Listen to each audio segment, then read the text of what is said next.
Welcome to Snakes and Otters, a pointless discussion of eternal questions. Get ready, we're about to live in your head rent-free. Good morrow, Otterites. This is episode 181. I am Martin. And I'm Robert. And I'm Francis. So, welcome to the fourth Friday of the month. I hope this is our change is not disconcerting you too much, Otterites. I know you missed us last week, but here we are again. This is Code of Honor. That's going to be a regular thing. Code of Honor will now be every fourth Friday. You'll get us doing Code of Honor. And, of course, this episode is a follow-up. The Code of Honors are flipped. They're no longer the aperitif. They're now the follow-on. They're the dessert. They are the dessert. They're the sweet dessert, the sweet treat after the main course of talking about John Stuart Mill. That's right. We covered his life and philosophy somewhat. I don't know how well we really did last week or last month, 2 weeks ago, but we did what we did. We did what we did. Hour and 20 some odd minutes, which is a bit long for us, but since you only get us every 2 weeks now, give or take a little, consider it a bonus. Consider it a bonus. So I brought the bag of axe handles. Again, we're getting them out. We're stretching right here and getting ready to swing at the John Stuart Mill Pinata, like we did last time. And we're recording here, getting that nice view at Studio R at the atrium. And I think I'm going to have Francis lead us off with his first John Stuart Mill quote. And this is going to be a challenging one for Robert, because we're not sure if we're going to do the quotes we like of John Stuart Mill or the quotes we hate from John Stuart Mill. So Robert's going to have a hard time stitching these together and playing the hammer this time. It is. I fully expect to have an issue, because I'm looking at the quotes, and there's a lot of stuff I would agree with in the quotes that are pulled out, But it's great to cherry pick Mill. Yes. It's one of those things where if you take one sentence out of the context, it sounds awesome. You put it back in the paragraph and have the context, then you're like, oh, well, he's an idiot. Right. And sometimes even the reverse. If you take this one piece out of the middle, it's like, oh, that's really bad. But the stuff around it's not bad. He's a master of the qualifier, I found. Looking through these quotes, those subordinate clauses that he uses and to hedge his bets. Well, as we talked about, he presumes an awful lot that cannot be presumed either. Yes. As far as the goodness of people and what have you, which I think a lot of philosophers do. Yeah, that naivete that humans are fallen creatures. Yeah. They obviously don't read the newspaper enough. Well, not that anybody reads the newspaper anymore. But. Right. So anyways, Francis, why don't you take off for us? Well, one of the things you'll find when you look up John Stuart Mill quotes is they're almost nothing short about them. They're all paragraphs and paragraphs. Right, and because you need that context. You need that context, that's right. It's really hard to hit what you're at. Pull a piece out. Well, he is verbose, because we could, if we were to edit a lot of his paragraphs, we could do it down to one or two sentences. And there are a lot of excuses for bad ideas.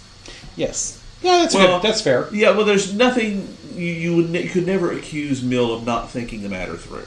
You may because he definitely spends time with it. Yeah. He's thorough. Well, it takes a lot of work to put in all those subordinate clauses. Well, that's right. And all those qualifiers. Mm-hmm. Well, that's correct. Well, I decided I'm picking one that's short, just to save our ears, because just looking through here, I mean, my Lord, we could go on and on and on. It's hard to get your arms around something that takes 3 paragraphs to really get out there. Yeah. But this one isn't, and this is a good one. This is one that I would agree with. It is not because men's desires are strong that they act ill. It is because their consciences are weak. And you all know me as a devotee of Thomas More. Consciences are very important. All right, this is from On Liberty. It is from On Liberty. His work on his most famous work, you would say, that postulates a lot of the utilitarianism that he has out there. Although it's not specifically about the philosophy itself. It's much broader than that. So this is one that you're sympathetic with. Absolutely, yes. I think a lot of in our extremely long show prep, actually, we talked a lot about why do bad things happen. In particular, we were talking about school shootings. and I'm not. Of course, we couldn't come to a complete answer, but this is exactly this: weak consciences, the inability to feel empathy for others, or a weak moral center, which I'm equating both of those two things to as contributory, not complete, issues with regards to conscience. I think that you'll often find where a conscience is weak or undeveloped or problematic, you could look to both of those, right. one or both of those things to be But the present. opening clause about desires, Yes. he's saying desires are not bad things. Well, they are not the cause of ill. Having desires, even acting on it's those who do bad. Strong desires. Strong desires. That's right. Those who do bad don't do so because of strong desires. In other words, it's not passion that enable, and to use school shootings as the option, it's not passion that drives, according to Mill, that drives them to do what they do. It's the lack of a conscience. The lack of an empathy for seeing others as real. As real with value. Not just an end. I think or that's not just a means to your own end. I think conscience is broader than that. But I think that's certainly one valid way of speaking of what conscience is. It's kind of a Kantian statement. You could say that. Kant, we talked about this at length with Kant. People are not a means to your ends. Correct, yes. People should be viewed as an end of themselves and a positive end. Right, and right. that was that's what led him to the categorical imperative. This quote is very difficult for me because, again, I just find there's a naivete to the true nature of humanity in that quote. How so? Really, because I think this is a very valid quote. I think this is true in many ways. Yeah. I guess it just depends on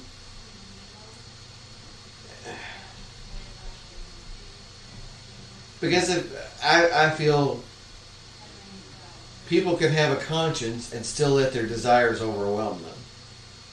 Okay, yes, but that means that the conscience is weak, and that's what he's saying. That's exactly it. Yes, free will is always active in both in all cases here. So okay. You're saying they can still have a conscience. Well, of course, everybody has one at some point.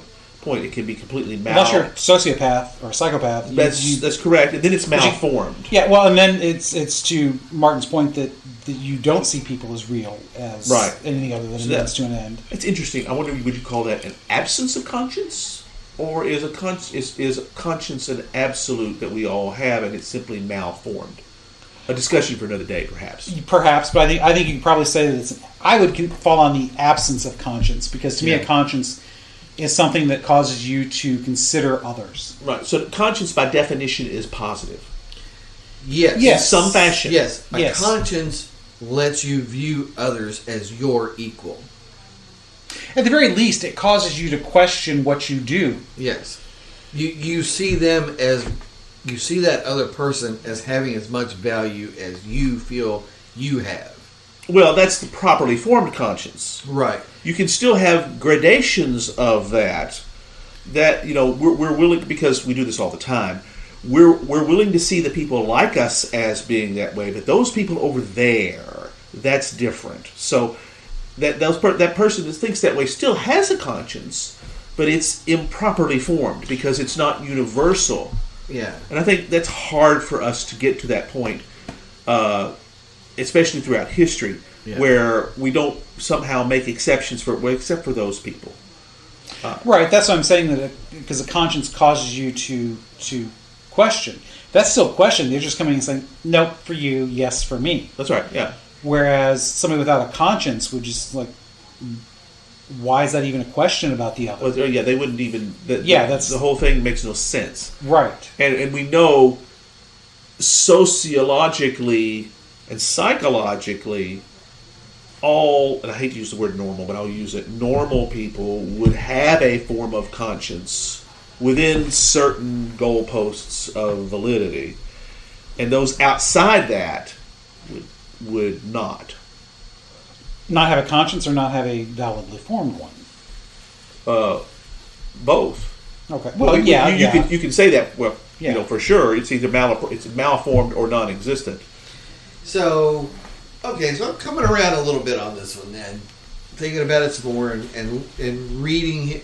And again, with Mill, the structure, the way the words are ordered, the clauses are all so important. Yep. A real specificity of language. It's not because the man's desires are strong. Right. So there's nothing. What's the Latin? Malum A priori. Malum in se. Yeah. To having desires. There's nothing Yeah. evil about having Absolutely desires. not. No. It's letting your desires overcome a weak conscience. That is correct. That becomes the result. Then becomes something ill. Now he does presume. This does presume, I think, that everybody has a conscience. Yeah. Which, again, of course, back then they really would have had very little understanding of a true sociopath or psychopath, where mental illness and all that sort of stuff. Psychology and that's and he may be right. You could say things like, those who are that thing, they still have a conscience. It's just malfunctioning. It falls below a level. It's weak to the point where it falls below a certain level. I'm not sure about that. It could be. So he's kind of letting us off the hook as a species for strong desires. No, I don't see that at all. I think he's... But they're not the cause of problems. A strong desire is not the cause of the problem. The weak conscience is. Well, that's what he's absolutely saying. Right. In his mind, the conscience is naturally superior to the desire. It's only when it does not function properly. Is he really saying? I don't know if the quote says that. No. I mean, because it's supposed to be. Yeah, teleologically I think speaking, as it functions, it's supposed to be. There's no moral implication to the desire. The moral implication is on the conscience. Well, no, I don't think you can separate the two, because so it's in the context of doing ill or doing wrong, sin, law breaking, however you want to put that. Right. Doing wrong. He's saying that people don't hurt one another because they have strong desires. Now, whether that's a desire to do harm, to hurt one another, it's because they're not strong enough to resist the desires. Okay. All right. Yeah. To me, that's where my mind takes it. And it's those desires that are bad. Because what if my desire is my primary desire is to take care of my family? Well, that's not doing. I don't do that because I have a weak conscience. So I think it's the weak conscience is specifically talking about. Right, but that's what I mean. The desire can be very morally neutral. It's the result is not, and the result, the application according of the desire, to Mill, or the object of the desire is the result of the conscience. Well, according to Mill here, the desire itself is neither good nor bad; it's morally neutral. But the object of the desire, or the motivation for the desire, or the application of the desire, that's where the immorality may lie. Right. Again, like Robert had mentioned before. Because it's kind of presuming that the desire he's talking about here is there. Yeah, the desire might be, like you're saying, take care of my family. But if, in a utilitarian John Stuart Mill sense, that means I have to hurt someone else, get that guy fired with some trivial or some made up thing so that I can get his position and have more money for my family, I let my desire overcome my weak conscience, and the result was something hurtful to someone else. Yet at the same time, there's that utilitarian good in that I got more money for my family, and that was my desire. But he harmed someone else to do it. So, right. So that's right. So again, the desire was morally neutral. The desire was, I'd like to have more for my family. Nothing wrong with that. Yeah, But then the morality or immorality of a given action rests on those other issues. Yes. Well, very much, because there is a... For Mill. Obviously. There is a school of thought that goes along with it. Basically, though, the ends justify the means, right? So as long as the result is what matters, then how you get there doesn't. Right. Again, Well, if you take Mill's premise with only the first portion and not the caveat of not doing But harm. that's where utilitarianism has gone, though. Right. Is that, you know, They hear the right. first part Again, and they... you've made up that rumor about your boss being a pedo and got him fired so that you can have his position. right. You know. You've won the Game of Thrones. Yeah, I mean, Yes. again, that the desire wasn't to get the boss fired. The desire was to get his job because it meant more money for your family. Or just, you know, more perks for you, not even Yeah. for your family. But, I mean, that's the kind of ends justifies the means. The results are all that matter. And, of course, the results are always the ones that you're interested in. Yeah. Because Well, that's the thing. And that's the core of the utilitarianism is the results are the only matter. Right. But, so that's, I think that's cherry picking the application of this quote. Yeah, I don't... I think you're, yeah. because I think it's presupposing in the opposite way that he is presupposing, because you're presupposing that it's going to be applied badly. Right. Well, I'm just stressing, though, that to me, my interpretation of Mill is desires are neutral. But conscience is not. Yes. Conscience is an arbitrator of good. I don't know that he would say that desires are neutral, because, you know, he has the higher pleasures and the lower pleasures. So I would say that he's, because not all the desires would be neutral in that sense. So Right. I think there is a hierarchy for him. So Right. therefore, it is not neutral. But inside of the greatest happiness principle, that is the core of utilitarianism, here's why this is so unfulfilling. And, it's like you just want to shake this guy. Hey, dude, these things they're at opposite ends. You say that about desires, and that, desires don't cause ill things. Weak consciences do. But at the same time, you're up here with this, the ends are what's important and the greatest happiness for the most people. Well, if that boss was a bachelor and I have 6 people in my family, getting rid of him and getting his job made 6 people happy and only 1 person unhappy. Well, yes, but there is still an ill that is a defined ill. That's you right. have harmed that one person. That's right. You have, yeah. So I think if you take Mills out of this, if we had brought this quote to any other discussion, say it was done by anybody else, a moral theologian perhaps. Yeah.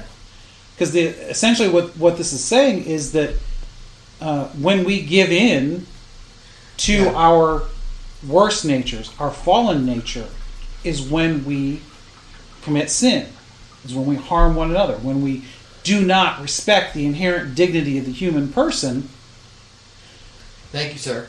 It's because we have weak... You're welcome. It's because we have a weak... That's the weak conscience. So I think if you take Mills out of this context, which is what I think we are doing, That's right. as far as his other stuff, on its own, this is a good quote to me. That's why I picked it.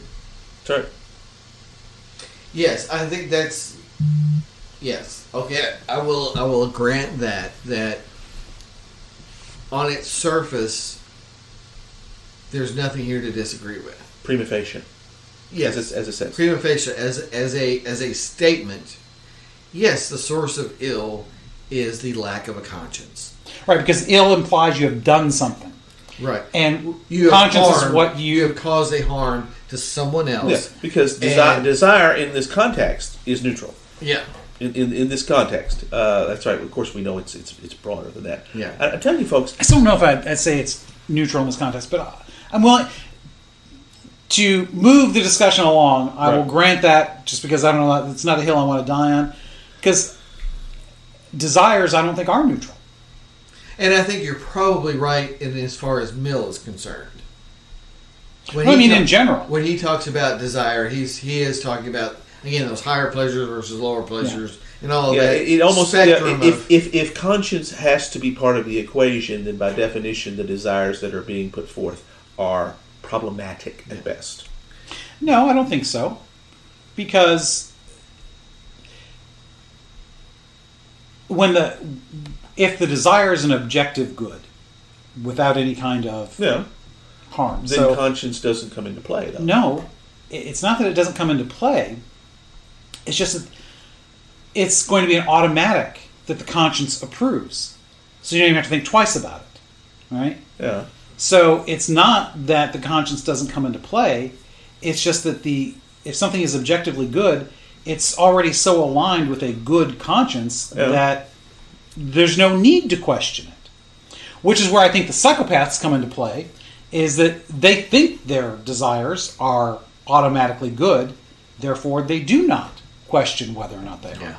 yeah. Which doesn't mean that I'm saying that all objective good is actually psychopathy. Yeah. But or that psychopathies are incapable of performing objective goods. We have 170 years more knowledge and study of human behavior since he made this quote, to where our understanding of being a sociopath or a psychopath is, and just general understanding that there's mental health.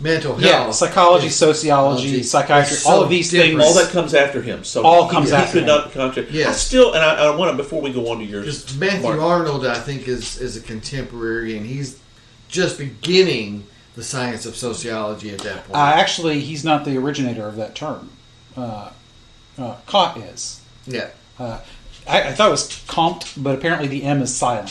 So it's Kant or quote. Because there's actually a pronunciation link, and it's like, oh, that M is silent. Yes. But Auguste Comte is how we would normally think of saying it, as C-O-M-T-E. Yes. He actually coined. Yes. He coined the term sociology and came up with that. I'm sure he speaks with an outrageous accent. An outrageous accent. Yes, but I mean, they would be a contemporary again. Matthew Arnold. They're some of the beginners of that whole social science idea. Yeah, that's all the beginning. But we're probably pummeling the expired equine here. Yeah, we've got. We need to get moving here. I was going to say. Yes, skip Kevin a bit, will brother. take over, and we'll go ahead. Very good, very well done. Interesting discussion. It's one where we did not come to a general agreement on the quote. Each of us brought something that we disagreed with the other on. Yeah, I mean, I'm getting there. I'm getting to where you guys are. I see the value of it. I just still see a little bit of a naivete to it. But in his particular context, yes. Yeah. But I do, like I said, the stress being, for him, it seems the desires are morally neutral. I still don't know that I agree with that. Mm-hmm. Yeah. So. That's what I'm saying. We each disagree with it. But for him. Yeah, even so. Yeah. Continue. Okay, so that would make it my turn. So let me find mine that I picked out. All right. So this is also from On Liberty. A state which dwarfs its men in order that they may be more docile instruments in its hands, even for beneficial purposes, will find that with small men no great thing can really be accomplished. It's a great quote. It is. I saw that. Yeah. In other words, the purpose is docility in the population. Right.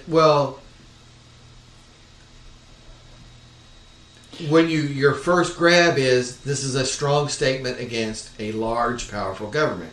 It's a pro-small government libertarian position. But at the same time, he was not really a, quote, small government advocate. No. And at the same time, then, too, I find the part about, let me make sure I get this right, that with small men, no great thing can really be accomplished.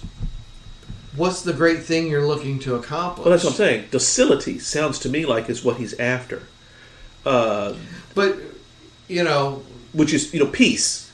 For him... Peace! Sorry. Right, I mean, roads, sanitation, Reg. Maybe what the city used to be like. The great thing for him, I mean, when you think about his milieu again, is Britain's the greatest thing that's ever existed, even surpassing Rome, because they rule the world, and they're at the height. And if you're British, your shit don't stink. Was that such a great thing to accomplish? Actually, I think probably a better quote would be, if you're British, your teeth are still good. It's like, well, we know that's objectively not true. Yeah. I just, No offense to the Brits. I'm sorry. That was just bad stereotype. That a state which dwarfs its men will find that with small men, no great thing can really be accomplished. So I'm carving out... The part about docility. Yeah, I'm carving out the qualifier. A state which dwarfs its men will find that with small men, no great thing can really be accomplished. In other words, no matter how powerful you are as a state, you cannot control small-minded people. No, I no. think he's saying... No? No, I don't... A super powerful state, even if the idea of adding power to the state is for the benefit of others, which again is going to be something that old libertarian Martin's going to recoil from.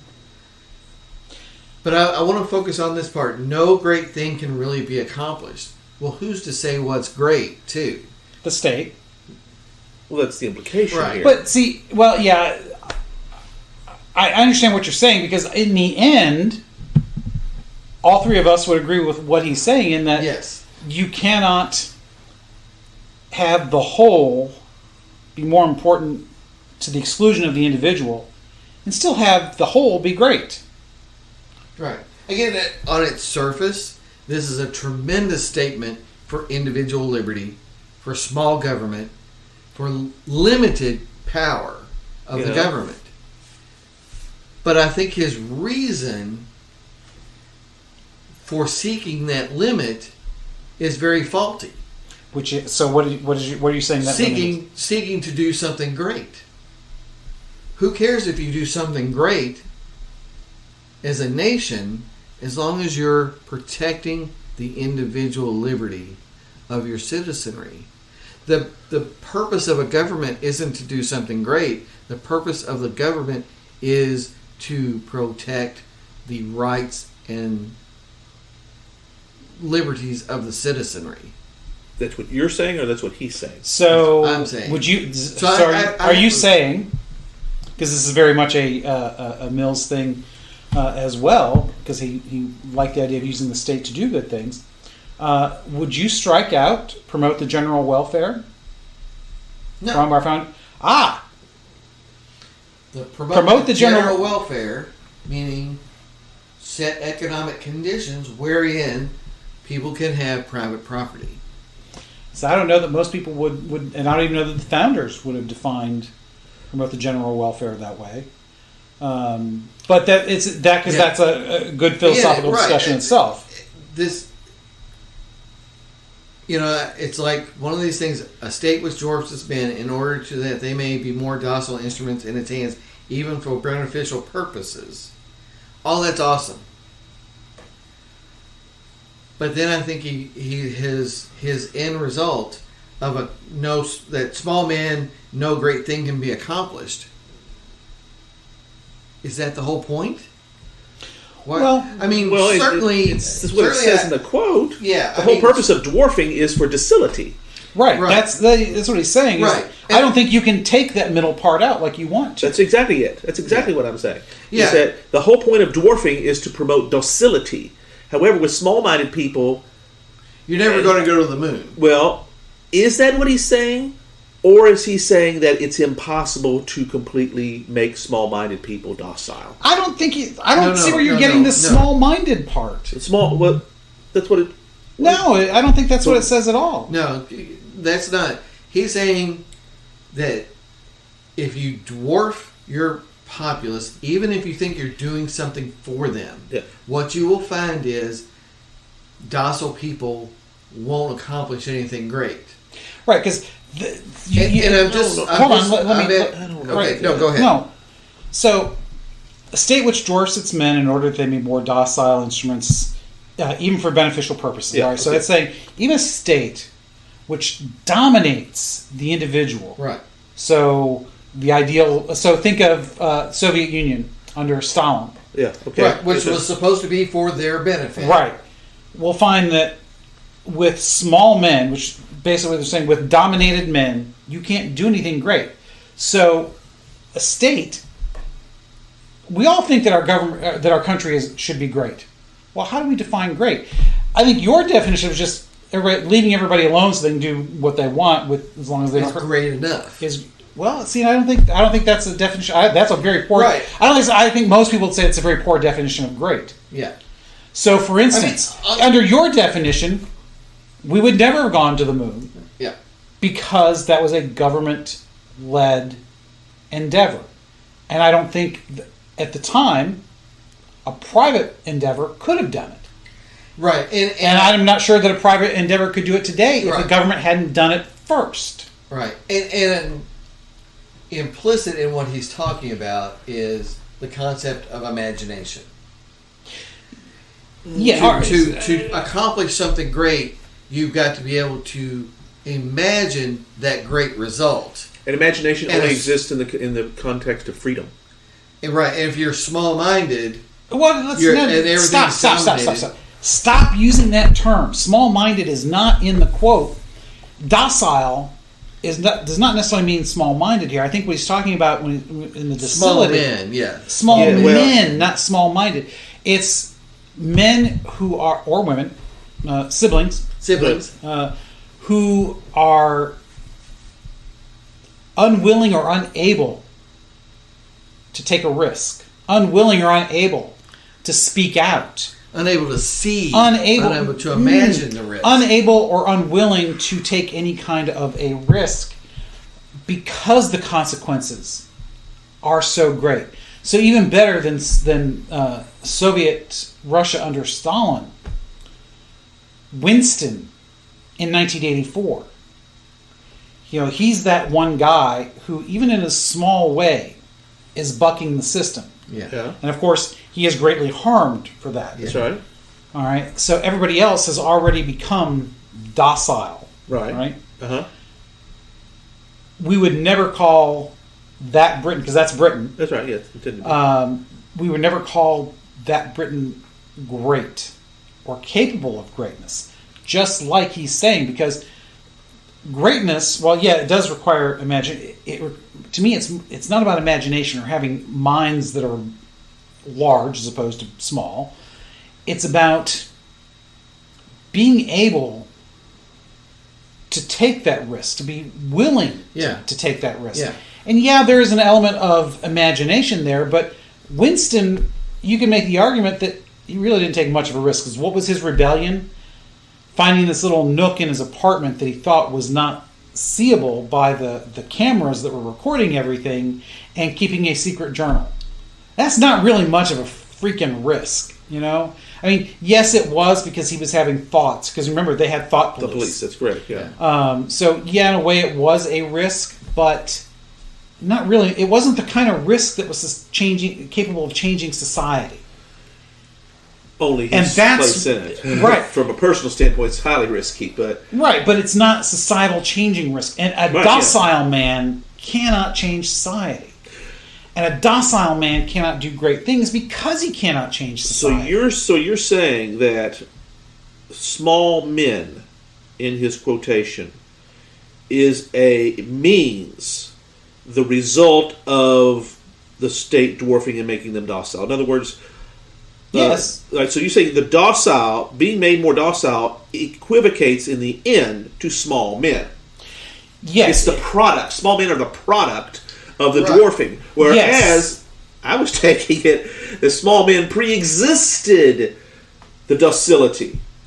And No, are no, thereby no, immune to all the I'm where attempts Robert to is. make it. Well, see, that's Right. I'm Right. reading this carefully. It could mean that. I don't think so. But don't see I how you understand get that. we're disagreeing on that. But if you read it that way, that small men pre-exist and are themselves immutable, I'm not reading it that way. I don't see how I'm you not get that. taking- I really don't. Again, my deal In is in other words, the here- state, all the this- states in all the power of the state can do everything it could, and still some people will not be changed. That's how I'm reading it. No, No. that's not what Mill means. Honestly, I really to a degree. I mean, this. A lot of this is awesome. Yeah. And some people are so stupid they can't be changed no matter what. That's not what I'm saying. Up to a point, I love what Mill's doing here. It's almost Orwellian. A state which dwarfs its man. That's what my point. Yeah, in order that they may be more docile instruments, even for beneficial purposes. We'll find that with small men, no great thing can be accomplished. It's almost a very Reaganite statement as well. Yes. We can't. The government can't be so big that it crushes the imagination of the people. That's what he's guarding against. Yeah, but at the same time, small. That's how you define small men. He's the product. He's a member of that government that's getting bigger and bigger and bigger, and he's advocating for it to get bigger and bigger and bigger. Let's take a step back. Maybe you can understand it better this way, or take less issue with it this way, because I think this might be also a terminology issue for you. Yeah. When he says a state, we automatically think government. Yeah. I don't think that's necessarily the truth here. He may be thinking a general political entity regardless of its form of government. Exactly. For him, a state could very well, and I think probably does, not 100% sure, but given the time, when they talked about the state, they meant the country. Yeah. Now, part and parcel of the domination will be the power of government. Orwell changed our perception of that term. Yes. Oh, no question. From state to government. Yes. You're very perceptive, You're talking, Robert. when you say very, state, very when he says Robert. state here, that could mean a condition of the state of existence. Right, and I want to stress... No, I think he still means... He still means the geopolitical entity. Yeah. Yeah. Which, it's hard to separate government from that. Right. Which is kind of the point here. Could be kind of part and parcel. When I mentioned could Reagan, be social or societal. Is that Reagan? What you're yes. Yeah, I think so. Yeah, he would pull that out of the Orwellian context and go back to a Mill definition. He would say our nation. He wouldn't say the state. Reagan would say our nation. If our nation has a government that does everything, even in this benevolent sense, we'll never accomplish anything great. Right. It's kind of a... right. So I'm seeing this quote through Orwellian glasses. Yes. And taking an issue when maybe I shouldn't. Exactly. And give him a pass on the idea of what that great thing to accomplish was. For America, that great thing to accomplish was going to the moon, rescuing Europe and the world from World War II and Nazis. And just say, okay. Fighting the Soviet communism. Right. For him, it was making the British Empire enormous. And the sun never set, and that greatness of the British Empire, give him a pass on that end of it. I don't know if you necessarily have to give him a pass on that part of it, but I think just understanding what he means by the state changes. Yes. There's an Orwellian morphing of that phrase, the state, but also I want to squeeze a little bit on the idea of accomplishing something great. Yeah. What the British accomplished for being great was colonialism and imperialism. Yes. It's okay. So look at it this way. Yeah. So you're leaving great things as a broad interpretation. Well, what if the great thing we're talking about is ending slavery? Oh, well, that's very good. Very perceptive. So Robert. assuming great things truly means moral things, for the sake of the argument. Yes. Yes, I would say so. And, and he's right. I mean, the liberty of the people to imagine. Uncle Bosco and Nephew Nemo have joined us. Hi, Nemo. So I was hoping this would happen. You are such... second daughter has rescued Nemo, and he's, a little over a year and a half old. Should we say found Nemo? Yes, she has found her Nemo. Finding and Nemo. He is a bagel. A bagel, part beagle, part basset. And boy, you can see the basset in that long back. Yes, and he's got the very short legs. And he's adorable. He's a very cuddly dog. He loves to sit in your lap and lick you or lay up against you when you're trying to sleep and give off like 100 degrees of heat. and he's just very adorable. Now, Uncle Bosco, because he's if Nemo is her child, then Bosco would be ours, so they would be uncle to nephew. He's not entirely enamored of his nephew. No, They have learned to tolerate one another, though, or he's learned to tolerate Nemo a little. And he's still, they don't play together, but they can coexist. Well, this is his castle. Yeah, well, And yes. he has been invaded. Yes, that is very much how he thinks of it. they will learn to get along and learn to appreciate each Peaceful other. coexistence. Yes. Benefits Because Wilson and Penny do more and more all the time. Oh, that's great. Even though Wilson's so much bigger, it's easy for him to dominate. That's kind of a similar dynamic, yeah. Bosco Only the really other way likes around. Wilson has started to flop over. What was that? Bosco really likes it because Nemo is a very delicate eater. So to get them both to come in, I gave them treats. Well, Nemo eats his in several pieces and they fall. So Bosco technically stole half of Nemo's because he's so delicate. But that meant more for him, so he likes that part. Yeah, Yes, and then, of course, Bosco does love to say hello and sniff. That's always fun. yeah. But, hello, Nemers. Yes. Coexistence takes many forms. Yes, you're a good puppy, aren't you? Well, you're not a puppy. He is fully grown. He'll be 2 in February. Yes. So it's nice to say hello to Nemo. Introduce him to the podcast. All right. So, boy. All right, so back to Mills. Well, we gotta go bourbon break now. Yes, don't you think? yes. Well, have we sufficiently covered? Yes, I would think you? so. Stay. Well, Yeah. unless we want this thing to go 3 hours, yeah, we probably have. Yes, we hammered on mine. We hammered on Francis. So bourbon break real quick. All right. I am doing some of Robert's Four Roses small batch. Ah, yes. It's good been a stuff. long time since I had any Four Roses. I wanted to be reminded of it. And very mellow, super mild, awesome. Little sweetness, very nice. I find that the best bourbons are a really good blend of that sweetness and that smokiness, which you should get a good sense of that char. It doesn't have to be overpowering, but that's kind of the whole point of the bourbon is that it's aged in those charred barrels. Yeah, so you should get some smoke and char, a little sweetness out of that wood, and then I very much prefer a nice mellow mild. Yes.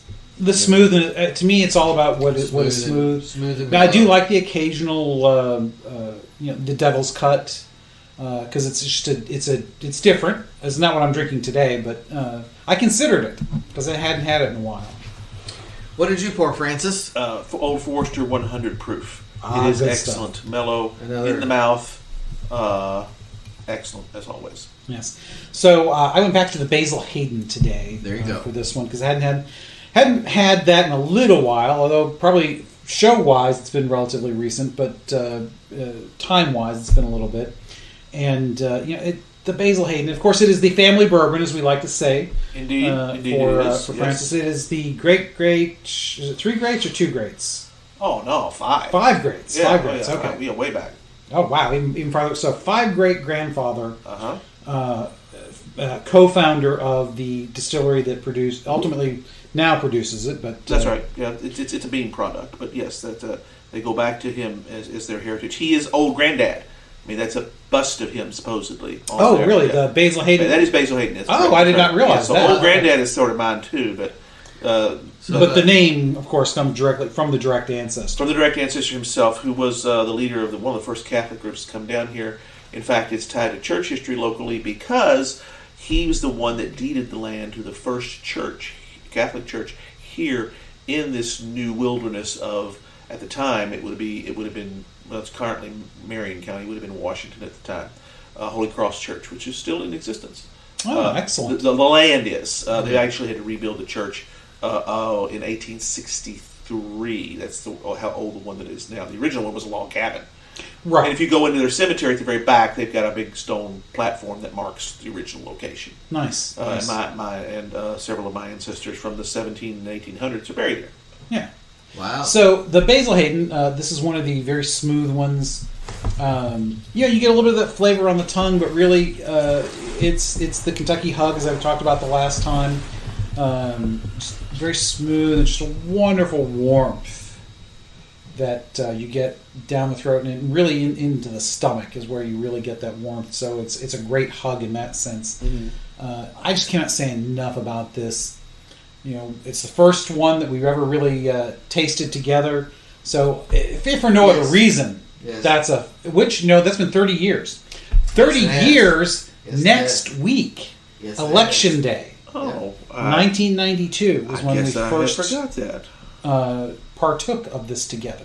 Of course, that was back in our pagan days when we mixed Coke with it before we knew any better. I freely admit and I repent of my sin. That's for everything. There's a first time, Lieutenant. Yes, there you go. So, but it has a nice smoky aftertaste on the tongue to go with that, which I think is interesting. Because again, maybe this is the not having the soft drinks for a year, but this I think I pick out far more than I used to. Getting that smokiness on the tongue after it's already having that hug in the stomach. And honor rights, I don't know if we've mentioned this before, but finally, yes, our man Francis has joined us in eschewing the sugary drinks. Yeah, absolutely. He has given up soft drinks entirely, and you have lost 13 pounds to date, you said. That's about right, yeah. That is phenomenal, sir. I high-five you. We're very, very happy for you. Thank you for that. Tap me on that one. Well, we all understand the preeminent position of free will in all this. And that's what I decided, no, I think I'm going to do that. Well, I'll tell you why. I know why. Yes, this is a very sad story, but a very poignant story.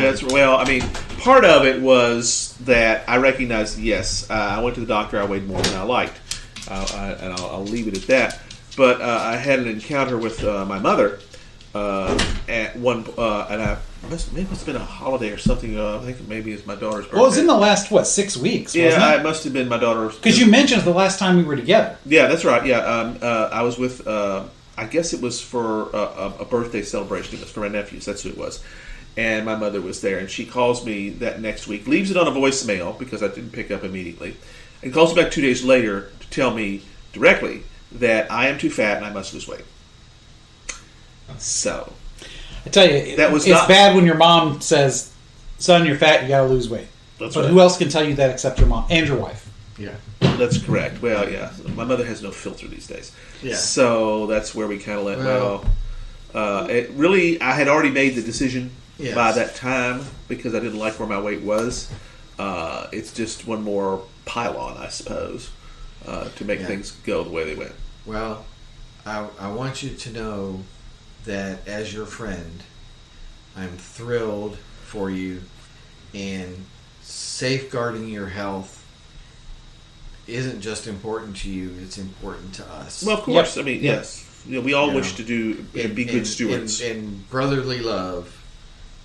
Right, because, I've said this many times about my own weight and the reason why I want to lose weight. Besides, he does not like that door to be closed.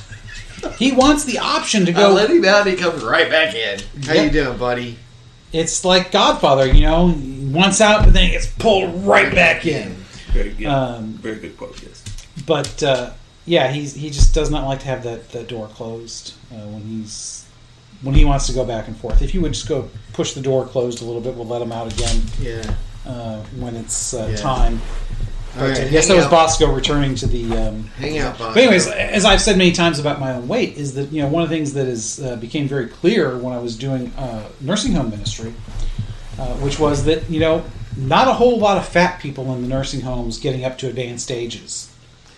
Yeah. Fat people don't live long. They go. They go. That's one of my impetuses. And I mentioned to you guys this morning at Sister Beans, the new official coffee house, because we no longer have an official breakfast place that we can go to in Biscuit Belly, because the one close by my house has closed. Yes. A lament for the closure of Biscuit Belly at Colonial Gardens. Yes, that is adjacent to Studio R. It's very sad. We hardly knew ye. So now our official morning spot is Sister Beans, which we've talked about before.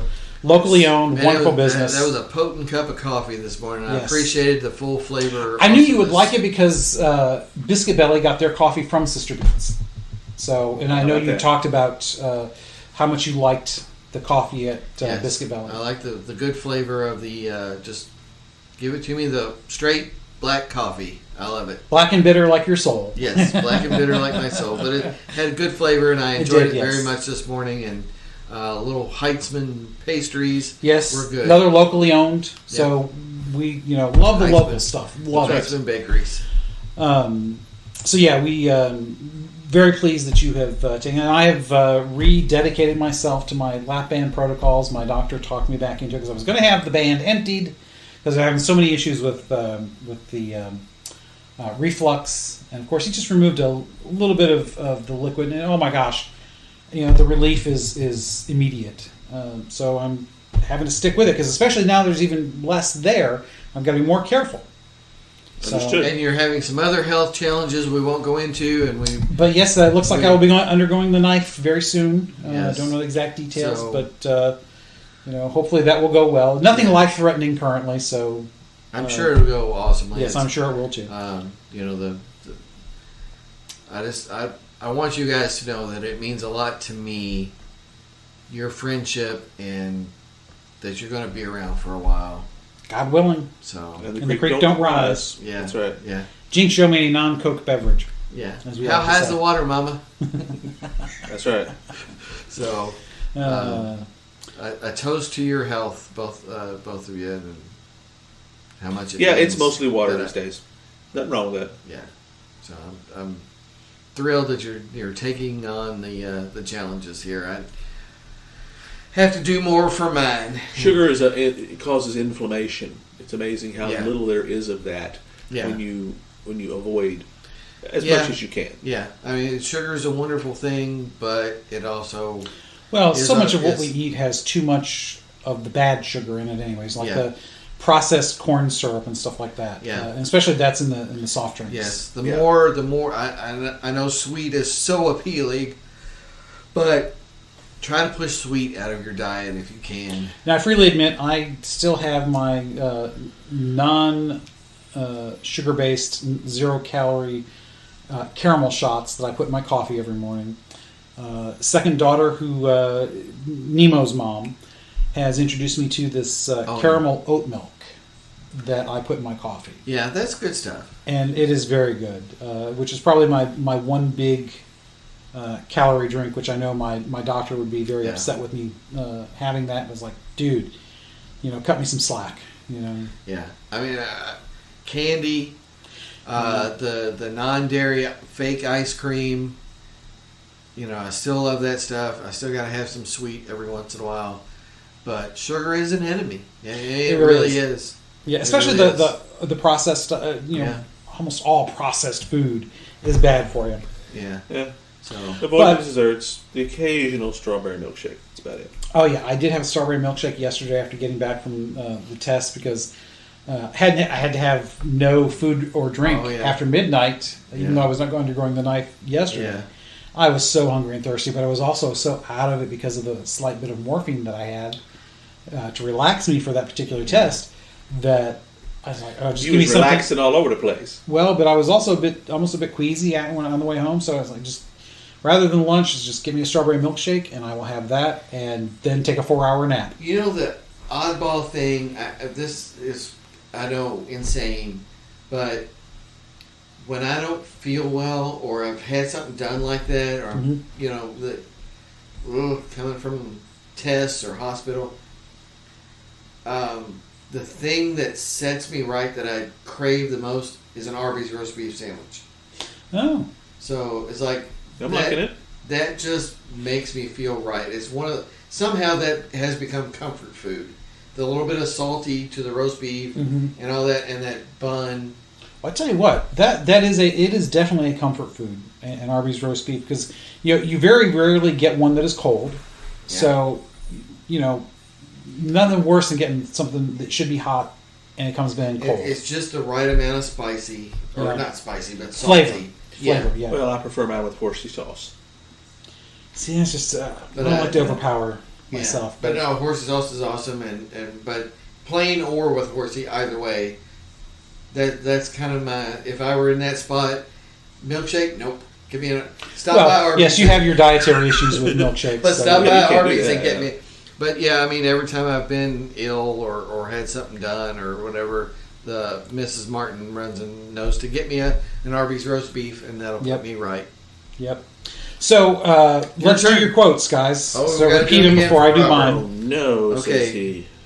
A state which dwarfs its men in order that they may be more docile instruments in its hands, even for beneficial purposes, will find that small men, no great thing can really be accomplished. So you can't go to the moon if your government's too big. Even though it took a big government to go there. Yep. Although it's not nearly as big as it is today. But it's not a government that dominated the people with the imagination. Yeah, that's correct. He's not Yes. talking about size here. Yeah. He's talking He's about. not talking about despotism. Because Mill say that's really what we Well, think I of. mean, well, he is, but he's You know what I mean? That can do great things. Yes. Despotism is what Yeah, prevents when great he things. says Yes. government that dwarfs, that's code for despotism. yes, Which can be in the form of a single tyrant Sure. or a system. That's Yes. correct.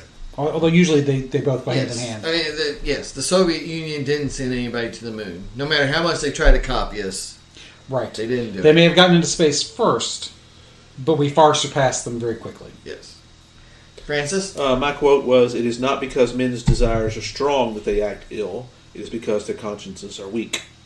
Right. Right, because they do not have the moral fortitude to not do evil. To hold their desires at bay. Yes. To give in to their inner demons. Yes, and our rattle that we kicked around and couldn't conclude on was that desires are morally neutral. Right. Because I think that, and I think the church would agree, certain desires are not morally neutral. Yeah, well, I'm not doubting that desires themselves are or are not. I was speaking of what Mill means. Right, and I'm not entirely sure that he. Yeah, would and that's also- herein lies the Yes, debate. yes, Yes, and that's the unresolved why portion of our we discussion. couldn't quite come to Right. equanimity. Right, when one of we the were- rare things we did not end up in agreement on, Yeah. total agreement on. So that was actually great because it gave for a very great debate and was very much Millsian in the sense that, you know, he thinks that there should be a dissenter. I think he would be very much in line with one of my guiding principles in meetings is that if everybody votes yes on something, even if I agree with it, I will vote no. There you Just go. because on principle, I don't think you should ever have a unanimous vote. That's very Mill, John Stuart Mill. Yes. He loves the idea of the dissenting voice in the wilderness. Yes. Yes, And it's required. and it being validated Yes. in Yes. some fashion. Yes. Don't ever a Mill point is don't ever. Yes, tell if everybody them that. agrees, we're in trouble. Yeah. And I think most of us would agree with that. Well, extremists would not, because extremists always want everybody to agree with them. All right. Well, I'm going to make a captain statement real fast for you. Sure. Even if you don't manage to hammer this all together, I know you still have an awesome quote, so go for it. All right. So this is also from On Liberty. So not surprisingly, that's where we have it's drawn his all of our biggest quotes work, from. that's right. It's the Well, I think yeah. for us specifically, it's not surprising that's where we would go. Yeah. Even despotism does not produce its worst effects so long as individuality exists under it. And whatever crushes individuality is despotism, by whatever name it may be called, and whether it professes to be enforcing the will of God or the injunctions of men. Lot to unpack here. Yeah. I mean, very Orwellian, you know. Because the first two parts, because there's really three parts to this at least, it kind of contradictory, which I recognize. It says even despotism does not produce its worst effects. In other words, even despotism is not at its worst Yeah. as long as individuality exists under it. But then he says, but whatever crushes individuality is despotism. Right. So I think that could mean And they're not mutually exclusive, Right. but if you do crush individuality, you are a despot. Yeah. And the Orwellian jump is despotism can't help but can crush individualism. Right. Because then it won't survive if it doesn't. Well, I think he's saying that... he's not saying it because No, but Orwell, the Orwellian Orwell jump would, yes, is yes, he yes. would make that, yes. despotism always crushes individuality. Right. not He was there. saying Mill is saying it's possible for it not to, but Right, because he's also coming from a time when monarchs were still... they're not the power that they are today, Right. But but monarchs could still have power, Right, which right. is in a form of despotism. Right. Mill cannot imagine the modern, mechanized, industrial despotism that would eventually come to dominate. Well, that's Dewey, and that's next episode. Yeah. We'll talk about that. So when it gets to that point. So, but yeah, you're right here that oh my goodness. for Mill, crushing individuality is the ultimate sin. I don't know about ultimate, but definitely in the context of this Certainly quote, one of them. definitely. Certainly one of them. Yeah. Certainly So, an ultimate sin. So right, and I think that is very much true. And honestly, and I think it goes really well with Martin's quote, especially. Kind of tangentially, I think with yours, Francis. Yours was the which one was this? conscience, weak conscience. Oh yes, the weak conscience. Yes, because your quotes are both around mine. Yeah, I know they cannot stand for the door to be closed. They need to be. Oh, there we go. And Bosco is going to follow Nemo. Go on, Bosco. Go I on. don't think Nemo wants to be separated from Mama. Well, there's a lot to that too. Yeah. So he didn't want to be. go ahead and shut it. Even though I was hugging and loving on him, he wanted to go outside. Yeah. So despotism, I think, is something that we talk about quite a bit, whether we call it despotism or not, because it is a tyranny. Despotism is a form of tyranny. It is probably the primary form of tyranny that we think of. It is, because it implies one man with a vision. Or an oligarchy. It could be an oligarchy. Could be, that's correct. Because you can argue that we have a tyranny today, because there is an oligarchy that runs things. Yeah, okay. And in many ways, it is tyrannical, especially on the societal side. There is an oligarchy that is driving the societal desire to crush and kill, maim, and destroy anything that dissents.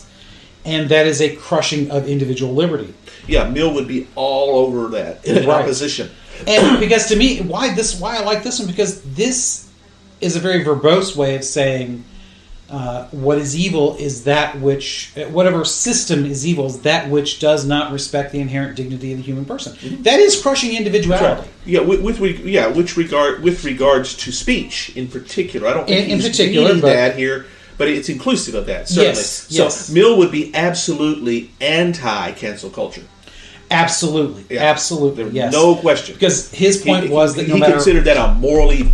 Yes, no matter how horrible somebody said was, they still had to be allowed to say it because it was important not to have everybody think the same thing. way. Must not be crushed. Individual. Yeah, I mean, he's very anti-conformity. Yeah. Yes. Well, and he's also very pro-diversity. Yes. It's hugely so. That's the irony of things. He's very much pro-diversity of thought. That's right. And the best kind of diversity. And that is the best kind of diversity. Yes. All ideas are welcome, even the stupid ones. Even the stupid ones, because honestly, the stupid ones are welcome so that we can point out those are stupid so that we don't do them again. Well, that's one of the reasons why it's important not to totally erase all vestiges of past evils. Because if you do that, you are more likely to repeat those evils in some way. Not necessarily the exact same evils, right? No. But you are more than likely to repeat those evils on others. And that's important. So, and I think that it is when we give in to that sort of thing, that when we want to crush that individuality, that is our weak consciences. That is us saying we are more important than the absolutely. other. Yeah. That is to me, that's a weak conscience, not a strong one. Absolutely. When we are driven to destroy that which is different from us. I mean, that is the epitome of a weak conscience. And it's also the epitome of racism, sexism, whatever isms that you want to talk about. Right, and it is the heart of tyranny. That which is different. That's what tribalism is. What it is. We've talked about the evils of that. Isms are not good. That's correct. Right. That's right. It's because I don't believe in isms. I only believe in me. And after all, he was the walrus. Yes. I could be the walrus. I still have to bum rides off of people. That's right. John Stuart Mill to Ferris Bueller. Gotta love it. I think it would be very interesting. To the Beatles, to Ferris Bueller. Yes. Or Ferris Bueller to the Beatles. I think it would be very interesting, and someone probably has done it, but a study of Mill's relation to Orwell. Oh. And I guess because being such an Orwell fan, I see that in these Mill quotes. Well, you're actually kind of coming about from, because Orwell was later. Yes, much later. What did Orwell take from Mill? Right, that's what I mean. Yeah, I know. You'd be studying Orwell, Mill's influence on in the Orwell. context of Mill's influence. Now, clearly, Orwell has real life influence that's, amplifies Mill to a degree. And again, every time we've talked about all these Mill things, I'm seeing them through that Orwell lens. But, he lived through this huge paradigm crushing individualism. He lived through the Spanish Civil War and discovering discovering that you could be on the left, but you're not left enough unless you're conforming to these other guys, and I got to get out of here or they'll kill me, and I'm on their side. He lived through Nazism and the dehumanizing effects of these ideologies.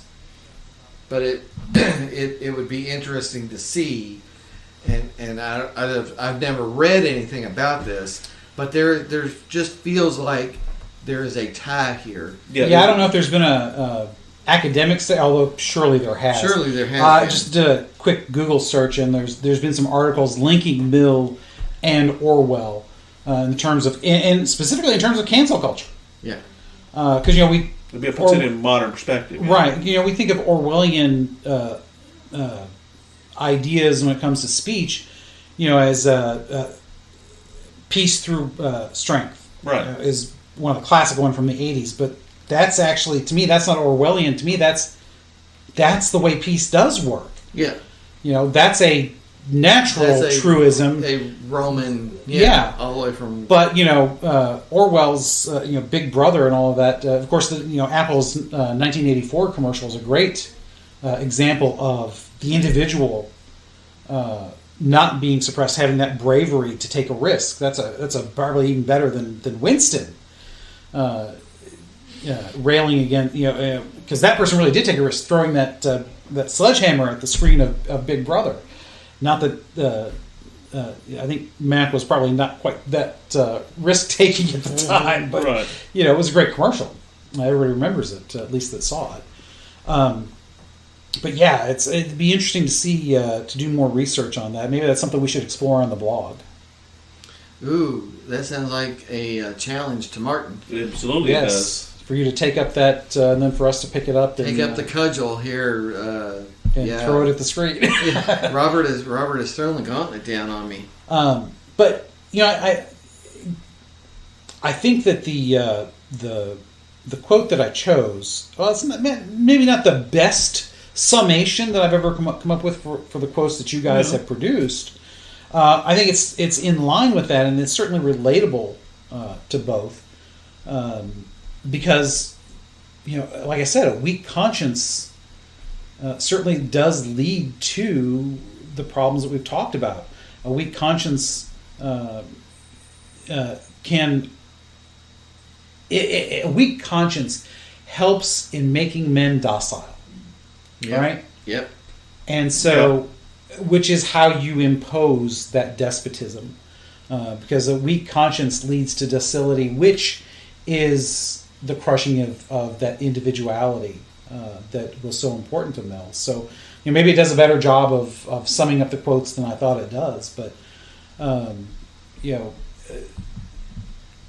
that is a danger that we should always be on the lookout for, though, is that crushing of individuality.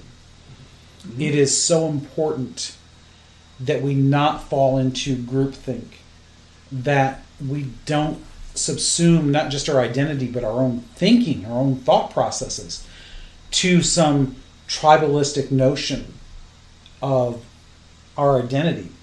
Because to me, that's voluntarily becoming weak. Kind of like you were talking about, Francis, because you were presupposing that the small men pre-existed Pre-existed the quote. pre-existed the state. The state in the quote. That's and I don't think that's necessarily true. That's not to say they're not small men, right? And I'm weak-minded men. Read over that quote a few times after that. Still not convinced it couldn't mean that. Yeah, but I don't think that's where he was going. And I understand. He was talking about consensus. The state, even in the name of benefiting the people, making them small. Well, let's put it this way. Yeah. Limited imagination small. Certainly there are those who are small-minded and have limited imagination, don't want to take risks already. That's just natural. That's right. And certainly a tyrant, a despot, a tyranny of some sort can play on that and maybe even leverage that into imposing that same state status, let's put it that way, upon the rest of the citizenry. It's easier to dominate a risk-averse populace. Right. And it's certainly easier to... it's almost impossible to impose that from scratch. Yeah. Let's put it that way. Yeah. You got to have a base to build upon, and those that are willing to be dominated. You've got to reinforce it strongly, right? But you have that; those are be willing to be dominated to start with. So maybe there's a case to be made for that, and eliminate those who are not willing to be dominated. And that's the other half of it, yes, which is the elimination of the individuality. To go from the swamp to the stars, you have to acknowledge risk is our business. Oh, very good. Oh, wow. Very good. That is awesome. Reagan and Captain Kirk in the same sentence. That's right. And did it well. The great James T. Amen, amen.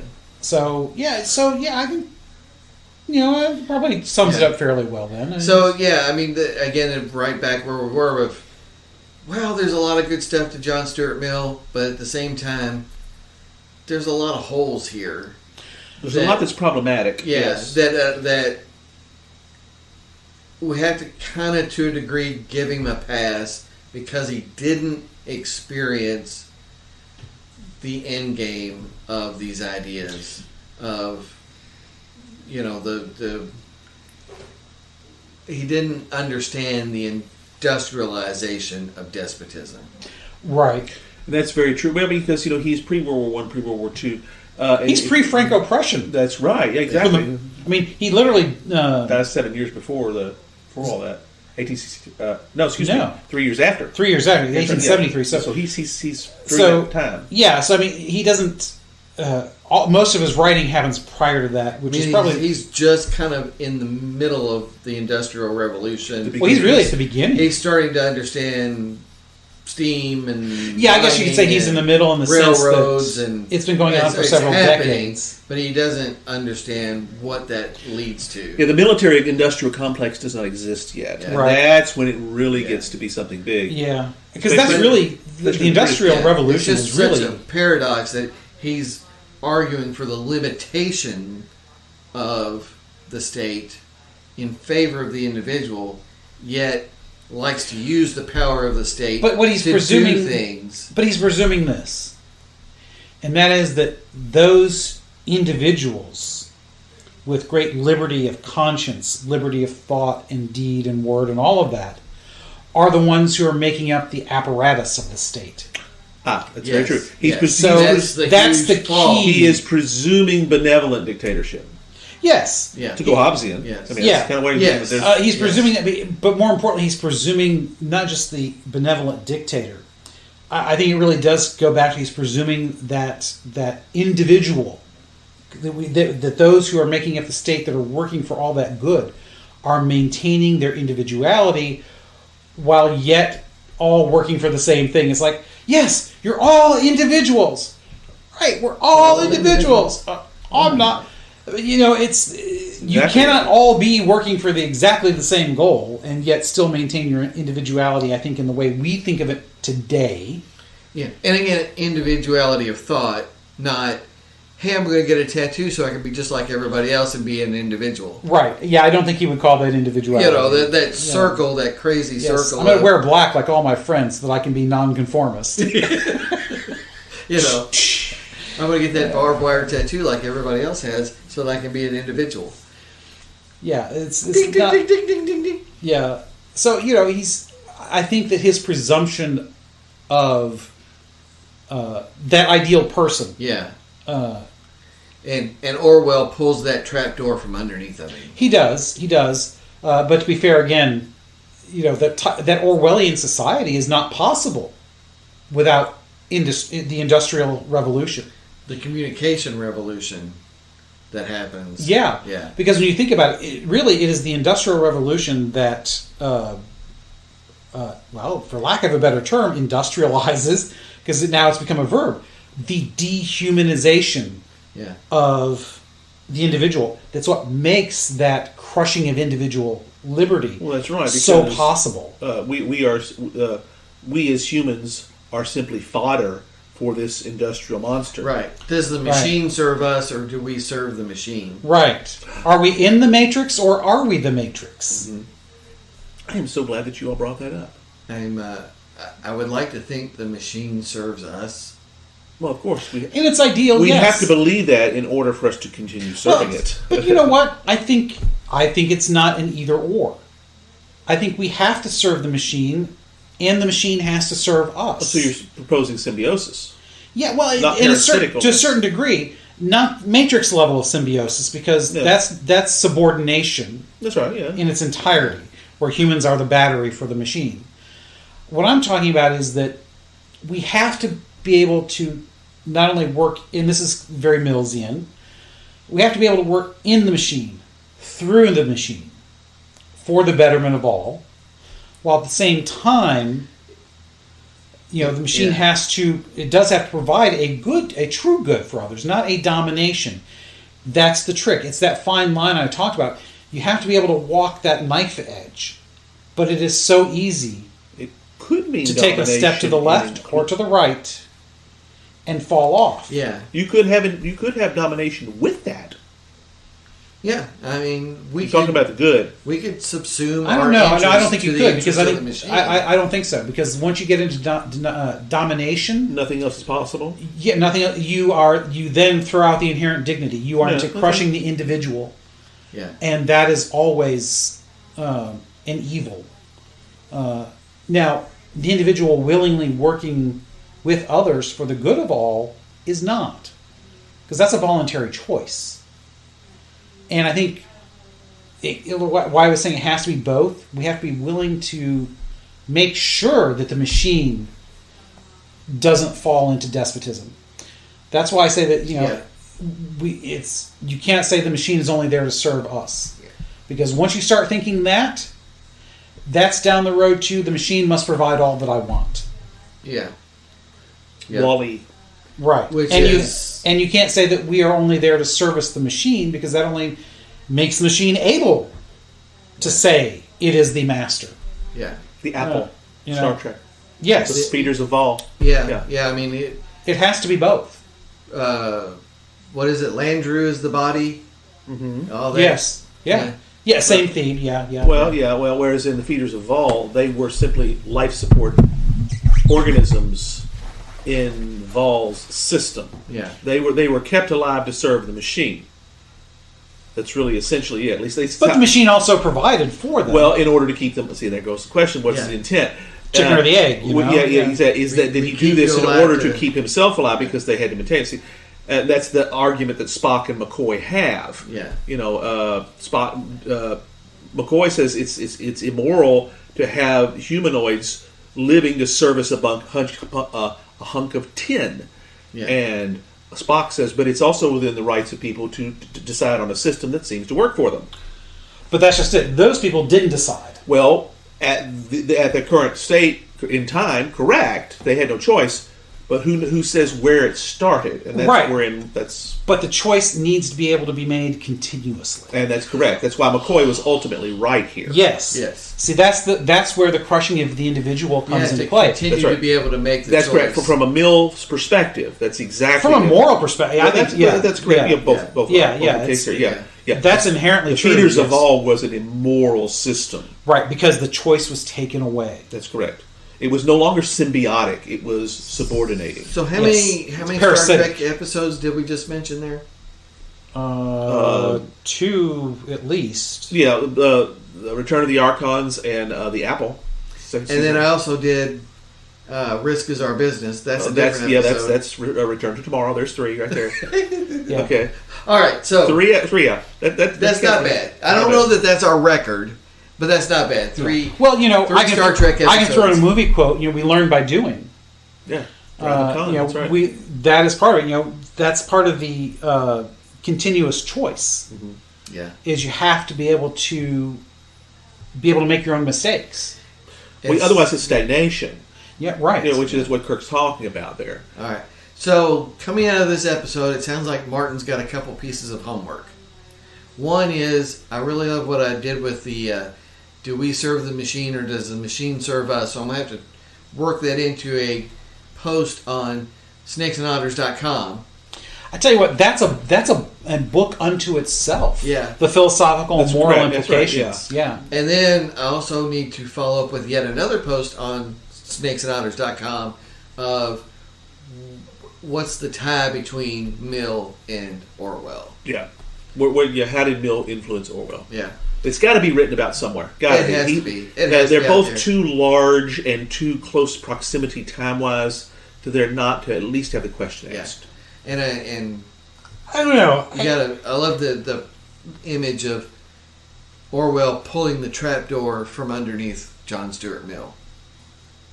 I think if anything, you could say Orwell, my gut instinct would be that he is reactionary to Mill, and that's how he'd be influenced. He would look at that and say, just like as we have, no.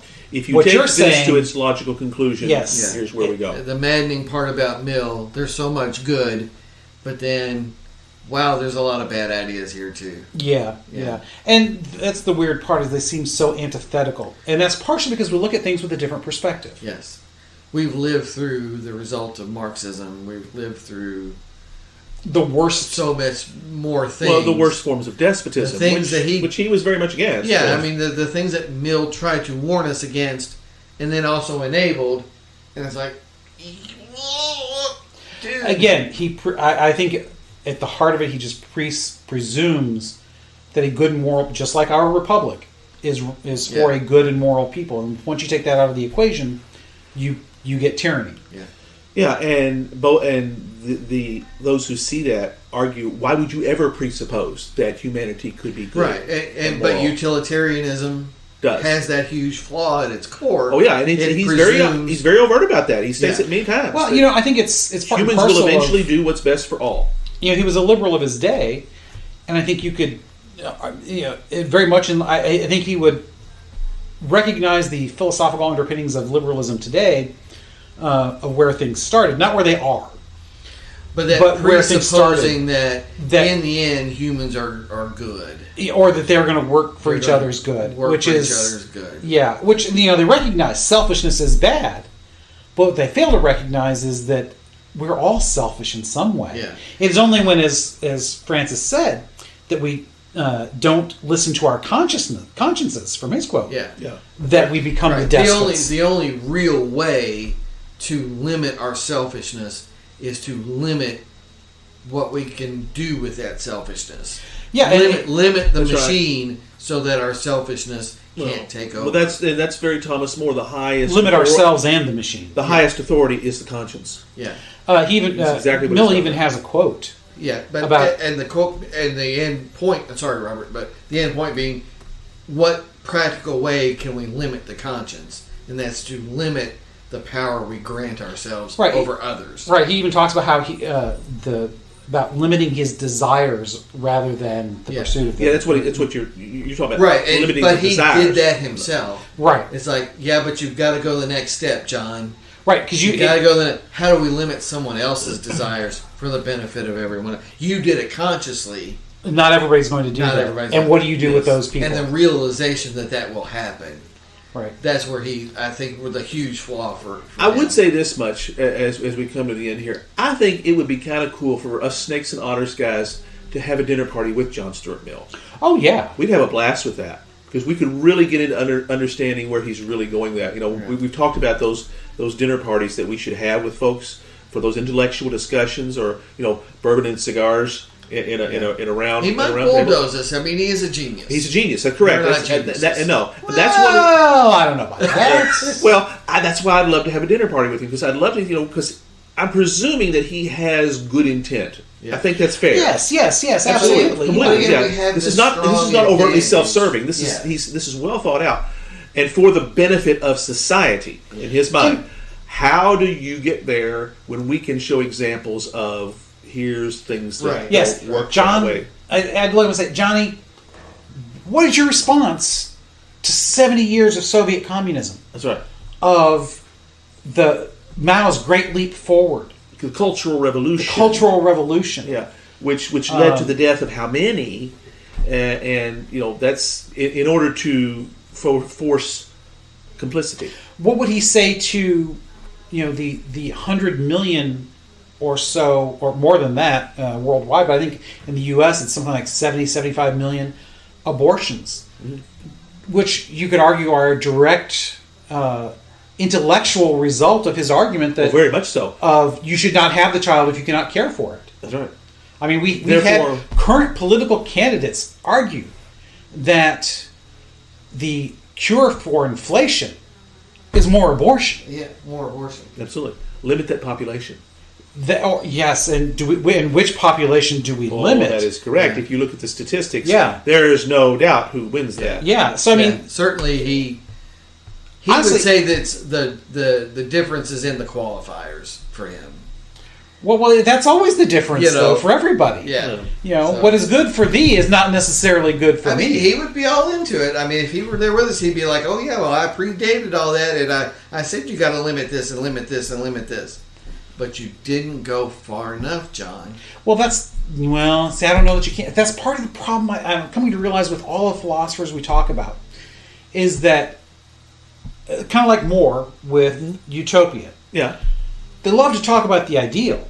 And even they will talk about the caveats and the this, we got to watch out for this. But there is no way in anybody's philosophy to guard against it 100%, to guard against the corruption. That's exactly what Moore was trying to say with Utopia. Right. It ain't possible, folks. It's not possible. Not possible. And Yeah. therefore, that's one of the things that makes philosophy, while it's a wonderful exercise intellectually, and I would never say it's truly a pointless Discussion? profession, Okay. because it probably is a pointless discussion of a term. I mean, a pointless That's what I'm discussion of a saying. term. Eternal question. It is that is philosophy. That's right. Point of discussion, turn of question. That That's that exactly is it. the essence of philosophy. Yeah.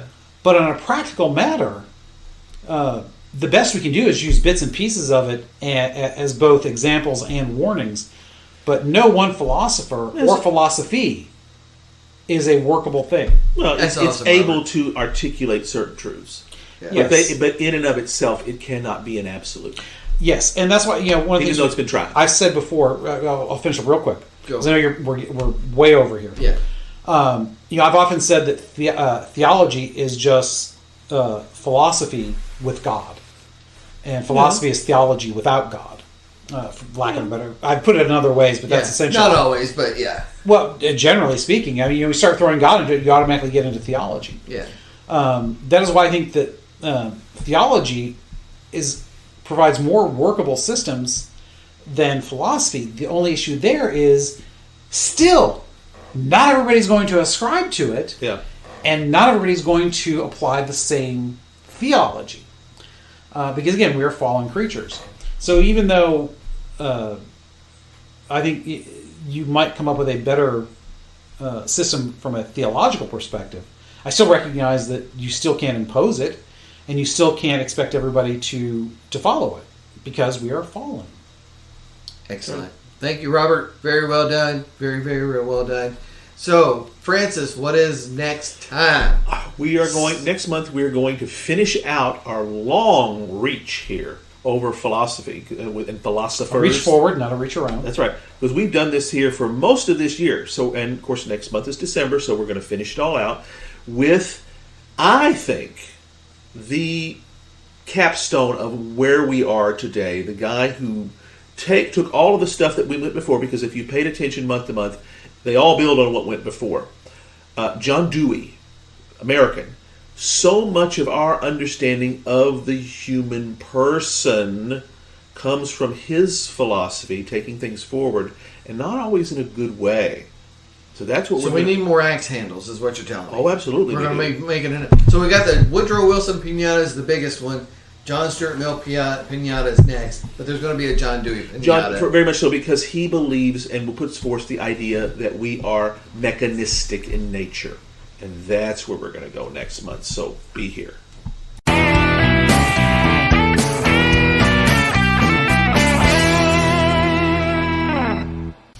Hope you enjoyed another pointless discussion of eternal questions. Remember, new episodes drop every second and fourth Friday at 6 a.m. Eastern.